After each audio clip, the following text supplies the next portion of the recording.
What up fam? Welcome back to my channel. It's been a while since I've been on camera, but let me explain. I've been super busy working on a couple of different projects that I can't wait to share with you guys. Anywho, a couple weeks ago, Logitech hit me up about a collaboration or campaign idea to work with one of their latest products.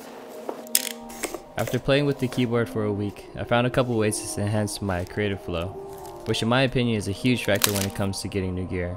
This keyboard is crafted for efficiency, stability, and precision. When it comes to technology and new stuff, I totally geek out. I'm talking about reading up on CNET, Gizmodo, 9to5Mac, and a bunch of other websites. What got me hyped about this keyboard was the creative input dial, which gives you instant access to the tools you need while adapting to the app you're using. It allows you to stay completely focused on your work, boosting your productivity and creativity with two-hand navigation. It comes at a heavily weighted price point at $200, so hopefully after you see the ways I've used some of my favorite apps such as Lightroom, Photoshop, Spotify, and Safari, you'll be convinced that this is the right product for you. If you want to learn more about the features of this keyboard and my creative flow, please keep watching. But first, here's a little backstory. Back when I was in middle school, a new computer game called StarCraft came out. Now, Lurker's getting into position. He needs these. And this game involved using both a keyboard and a mouse, which is pretty relative to what I'm going to be talking about today. I spent hours playing this game, and it definitely taught me a lot about hand-eye coordination. Playing a bunch of StarCraft got me pretty savvy with my computer, and what that game eventually led to was video editing, which it led to creating videos. And for me, my relationship with the keyboard and Logitech just in general, I've been using their products since the very beginning with the mouse, but then they came out with this Final Cut keyboard that pretty much had the stickers on there to let you know which hotkey went onto each key.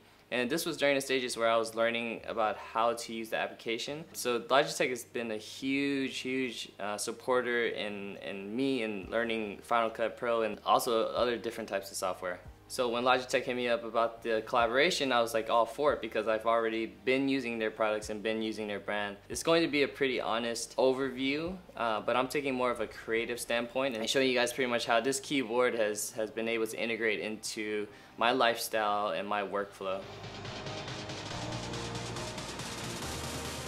So the fact that this keyboard works with Lightroom actually makes me really happy because this creative dial has always been something I've wanted to sort of become a colorist in my own way, and without having the huge 6 panel color wheel, you have sort of one at your disposal. And I've never had a creative dial like this before, so having been able to play with it these past couple of days has been pretty fun. It is honestly limited to a couple different tools, which are temperature, tint, exposure, and contrast.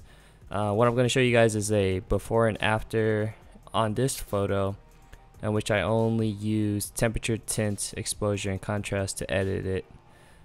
Something cool about this creative dial is that it's very responsive to going left and right. You see the temperatures dropping down to super cool, and when I go all the way to the right, you'll see it warm up a little bit.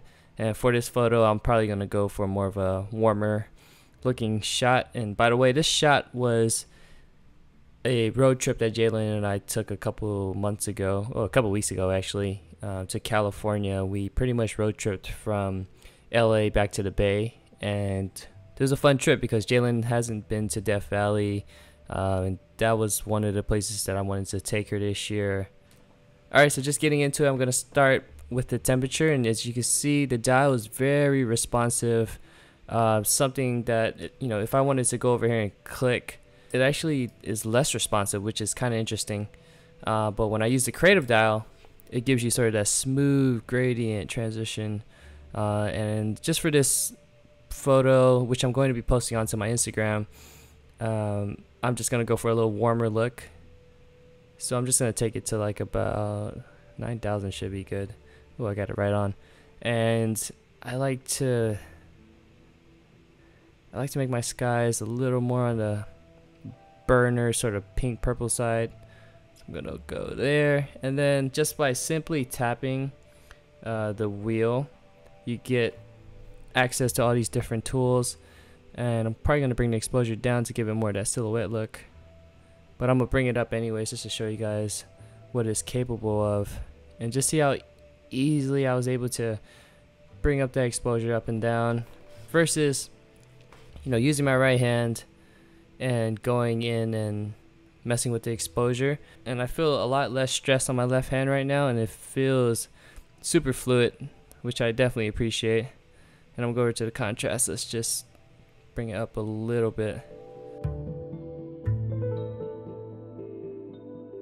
Alright fam, so now we're going into the second application that this craft keyboard is compatible with, which is Photoshop. As you see, as I tap the dial, we get access to 3 different panels, one for the brightness, and just like Lightroom, the responsiveness of the dial is super smooth, and I get the option to control pretty much the main parts of the photo just through the dial. And you'll notice over here on the right side that it creates an adjustment layer that's actually named Craft, knowing that you could turn these adjustments sort of on and off to suit your fancy. And that's pretty much all for Photoshop in regards to the creative dial. Alright you guys, so now we're going into our third application, which is Spotify, and one of my favorites to use this dial for, because you actually be pretty surprised as to how fast you could change songs with this dial. And as you see it go up and down, it's actually super fast, and it actually just makes me feel like I'm more in control of my music and my selection. And if I tap over, you see Seek and Volume, which obviously gives you the option to turn the volume dial up and down, and you get to skim through your music a lot easier just using this dial. Just to hit on this subject again, I'm a huge advocate for just, you know, being able to utilize both your hands, because being able to utilize your left hand and just to, you know, put in the equal amount of time is really good for like your overall ergonomics and just overall health, especially when you spend a bunch of time editing.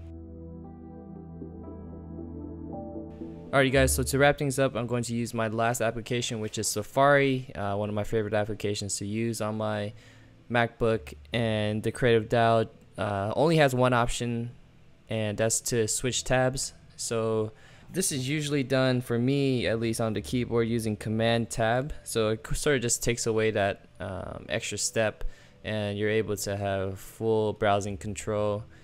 So since you made it to the very end of this video, I am going to let you guys know that I am hosting a giveaway for this craft keyboard and also the MX Master 2S mouse. All you need to do is comment in the YouTube comments below, hashtag FAM with 4 M's, and that will enter you in, and I will be selecting winners at the end of the month. You got a whole month to enter into this giveaway. Hope you guys were able to tune in. Thank you guys for watching, and don't forget to hit that subscribe button if you haven't already. And I felt kind of weird saying that, but anywho, I'm out.